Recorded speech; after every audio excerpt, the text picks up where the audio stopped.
अस्सलाम वालेकुम प्यारे बच्चों, welcome to our Urdu channel Urdu Dars Adab. बच्चों, आज की क्लास में हम पढ़ेंगे सबक नंबर 2। ये गज़ल के हिस्से का सबक नंबर 2 है। दूसरी गज़ल का नाम है शेख इब्राहिम ज़ौक़ की लिखी हुई ये गज़ल है। शेख इब्राहिम ज़ौक़ की यहाँ सवाने हयात दी है, आइए इस पर नज़र डाल देते हैं। शेख मोहम्मद इब्राहिम नाम और ज़ौक़ तखल्लुस था। ज़ौक़ ने इब्तदाई तालीम हाफ़िज़ ग़ुलाम रसूल से हासिल की। इसी ज़माने में शायरी का शौक़ पैदा हुआ और अपने वक्त के मुस्तनद उस्ताद शाह नसीर के शागिर्दों में शामिल हो गए।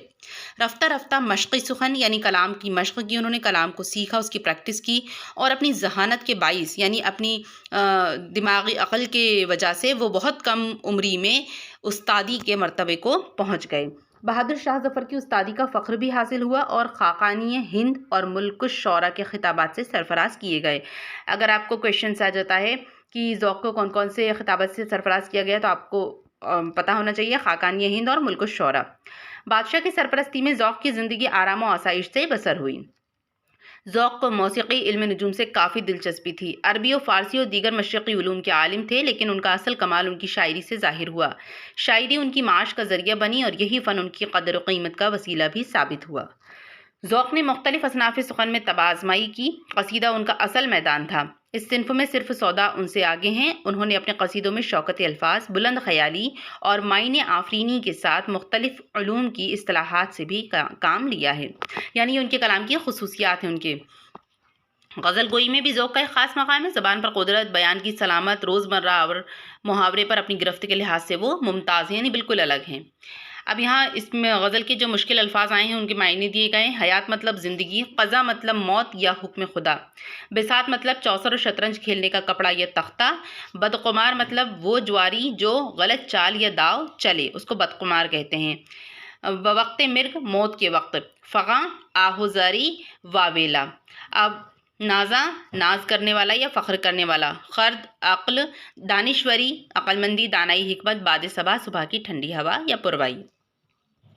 आइए अब देख लेते हैं ज़ौक़ की लिखी हुई ये गज़ल। इसका पहला मिसरा है, लाई हयात आए क़ज़ा ले चली चले, अपनी खुशी ना आए ना अपनी खुशी चले। पहले मायने समझ लीजिए। हयात मतलब ज़िंदगी, क़ज़ा मतलब मौत। तो शायर ये कह रहा है कि दुनिया का कायदा है कि जब दुनिया में कोई भी अपनी मर्ज़ी से नहीं आता और ना ही अपनी मर्ज़ी से खुशी खुशी यहाँ से जाता है। तो इसमें दो लफ्ज़ के माने एक दूसरे की तज़ाद में भी इस्तेमाल हुए हैं। हयात का उल्टा क़ज़ा ही होगा, क्योंकि हयात मतलब ज़िंदगी और क़ज़ा मतलब मौत, दोनों एक दूसरे की मुतज़ाद हैं। इसी कैफियत को ज़ौक़ ने इस शेर में बयान किया है कि इंसान किस कदर मजबूर है कि जब ज़िंदगी में हम इस दुनिया में लाई तो हम आ गए, और जब मौत हमें लेने आई तो चले गए। ना अपनी खुशी से आए ना अपनी खुशी से जा रहे हैं। तो इस शेर में सनत तज़ाद है। हयात क़ज़ा आए और चले में ज़िद है। अगर आपको एग्ज़ाम में ये क्वेश्चन लिखने के लिए आ जाता है कि सनत तज़ाद की तारीफ़ लिखिए और उसकी मिसाल दीजिए, तो आप उसकी जगह पर ये मिसाल दे सकते हैं तारीफ़ लिखकर। ठीक है। अब इसके बाद है, बेहतर तो है यही कि ना दुनिया से दिल लगे, पर क्या करें जो काम ना बेदिल लगी चले। अब ज़ौक़ कहते हैं कि जब इस दुनिया में हमेशा नहीं रहना है ना, यहाँ की ज़िंदगी आर्ज़ी ज़िंदगी है, यानी कुछ दिन की ज़िंदगी है, तो फिर दुनिया से दिल लगाने का क्या फ़ायदा। मगर क्या कीजिए, दिल लगाए बगैर दुनिया में रहा भी नहीं जाता। दिल दुनिया की किसी न किसी चीज़ की तरफ राग़िब ज़रूर हो जाता है। इस शेर में दिल लगी बेदिल लगी ने शेर के लफ्ज़ों मानवीय हुस्न में इजाफा किया है। पहले दिल दिया और फिर बेदिल लगी दी। ठीक है। दिल लगे, दिल लगना, दिल का किसी तरफ माइल होना, और बेदिल लगी से मुराद बग़ैर दिल लगे यानी दिल नहीं लगाना में तज़ाद है। इसी तज़ाद ने शेर में नए मायने पैदा कर दिए हैं। फिर कम होंगे इस बिसात पे हम जैसे बदकुमार, जो चाल हम चले सो निहायत बुरी चले। अब बिसात से मुराद यहाँ पर दुनिया है। इस मिसरे में जो बिसात का मतलब दिया है वो मुराद यहाँ पर शायर किस चीज़ से रख रहा है, दुनिया से। और बदकुमार से मुराद क्या रख रहा है कि दुनिया में ख़राब ज़िंदगी गुजारने वाले। तो इस दुनिया में ख़राब ज़िंदगी गुजारने वालों से मुराद करते हुए शायर कहते हैं कि हम ऐसे ख़राब खिलाड़ी हैं जिन्हें इस दुनिया में रहना नहीं आता। हमने जो चाल चली नाकाम हुए, हमारी ज़िंदगी अच्छी तरह नहीं गुजरी। हो उम्र खिज़र भी तो कहेंगे बवक्त मिर्ग कि हम क्या रहे यहाँ, अभी आए अभी चले। अब इस शेर में खिज़र अलैहिस्सलाम की तलमीज़ से ज़ौक़ ने फ़ायदा उठाया है। خضر علیہ السلام کی تلمی سے مطلب تلمی کی تعریف کیا ہوتی ہے؟ جب شاعر اپنے مصرے میں کسی خاص واقعے کی طرف اشارہ کرتا ہے اسے تلمی کہتے ہیں۔ تو یہاں پر کس کا خاص واقعہ بیان کر رہا ہے شاعر؟ خضر علیہ السلام کا۔ تو یہاں کس کا واقعہ استعمال کر رہا ہے شاعر؟ کس کے واقعے کا ذکر کر رہا ہے؟ خضر علیہ السلام کا، کہ ان کی عمر جو تھی وہ بہت طویل تھی۔ تو وہ کہتے ہیں، کہا جاتا ہے کہ خضر علیہ السلام رہتی دنیا تک راستہ بھٹکے ہوئے لوگوں کی رہنمائی کریں گے، اس لیے ان کی عمر طویل ہے۔ تو ذوق کہتے ہیں اگر ہمیں خضر علیہ السلام جیسی عمر بھی مل جائے تو موت آنے پر بھی ہم یہی کہیں گے کہ ہم کتنے دن یہاں رہے، ہم ابھی تو آئے تھے اور ابھی جا رہے ہیں، یعنی ہم نے اس دنیا میں بہت کم وقت گزارا ہے۔ جبکہ ان کی عمر تو بہت طویل ہے، لیکن پھر بھی ہم لوگ ان کی عمر پانے کے باوجود بھی ہم یہی کہتے کہ ہم کتنے دن رہے یہاں پر، ابھی آئے اور ابھی چلے۔ ٹھیک ہے، تو یہاں پر شاعر نے تلمی سے کام لیا ہے۔ اس کے بعد نادا نہ ہو خرد پہ جو ہونا ہے ہو وہی، دانش تیری نہ کچھ میری دانشوری چلے۔ اب شاعر کہہ رہا ہے، نصیحت والا شعر ہے یہ، کہ ذوق کہتے ہیں کہ تم کتنے ہی عقل مند ہو مگر اپنی عقل اور سمجھ پر فخر مت کرو، ہے نا۔ اس دنیا میں کسی کی دانشوری کام نہیں آتی۔ دانشوری کا مطلب کیا ہوتا ہے؟ عقل مندی۔ دانش مطلب جس کے پاس عقل ہو، عقل مند انسان، ہے نا۔ تو وہ کہہ رہے ہیں کہ چاہے کتنا ہی کوئی بھی عقل مند ہو، اس کی دانشوری کام نہیں آتی، بلکہ خدا جو چاہتا ہے وہی ہوتا ہے۔ اگر عقل و شعور سے کچھ کام درست ہو بھی گئے تو یہ فخر کرنے کی بات نہیں، نہ جانے آئندہ کوئی کام غلط بھی ہو جائے، ہے نا۔ تو اسی لیے ہمیشہ خدا پر ہی بھروسہ رکھو۔ اب کہہ رہے ہیں شاعر، دنیا نے کس کا راہ فنا میں دیا ہے ساتھ، تم بھی چلے چلو یوں ہی جب تک چلی چلے۔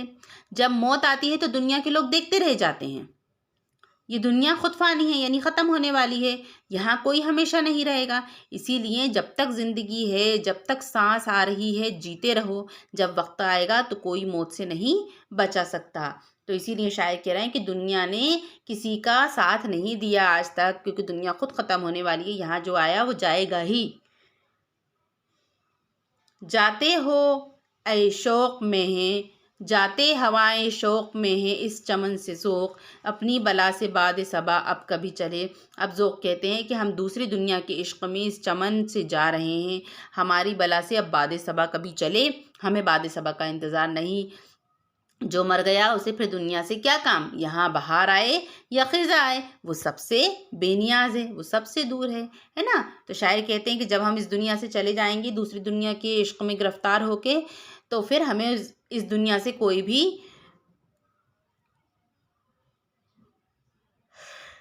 مطلب نہیں ہوگا، اب یہاں بہار کا موسم آئے یا خزاں آئے۔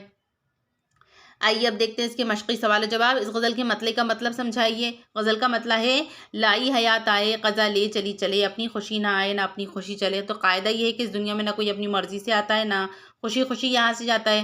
تو اسی کیفیت کو ذوق نے اپنے شعر میں بیان کیا ہے کہ انسان کس قدر مجبور ہے کہ جب زندگی ہمیں اس دنیا میں لائی تو آ گئے، اور جب موت ہمیں لینے آئی تو چلے گئے، نہ اپنی خوشی سے آئے تھے اور نہ اپنی خوشی سے جا رہے ہیں۔ تو اس شعر میں صنعت تضاد ہے، حیات قضا اور آئے چلے میں ضد ہے۔ عمر خضر علیہ السلام سے شاعر کی کیا مراد ہے؟ عمر خضر علیہ السلام سے مراد طویل عمر ہے۔ کہا جاتا ہے کہ خضر علیہ السلام کی عمر اس لیے لمبی ہے کہ وہ قیامت تک زندہ رہ کر بھولے بھٹکوں کو راستہ دکھائیں گے۔ سوال نمبر 3، ہم کیا رہے یہاں، ابھی آئے ابھی چلے۔ اس مصرعے کے ذریعے شاعر نے انسانی زندگی کے کس پہلو کی نشاندہی کی ہے؟ تو انسان کی عمر کتنی ہی طویل ہو، ایک روز مرنا ہے۔ ہر وہ چیز جو اس دنیا میں ہے اسے فنا ہونا ہے۔ انسان کتنا ہی جی لے، اس کا دل دنیا سے اوبتا نہیں۔ مرتے دم تک یہی خواہش رہتی ہے کہ ہم کتنے کم عرصے جیے، کاش کچھ وقت اور مل جاتا۔ تو اس مصرعے میں اس دنیا میں رہنے کی خواہش اور زندگی کے فنا ہونے کا پہلو ہے۔ اب ہے سوال، غزل کے مقطع میں چمن سے شاعر کی کیا مراد ہے؟ تو چمن کے لغوی معنی باغ یا گلستان کے ہیں، مگر اس شعر میں چمن کی مراد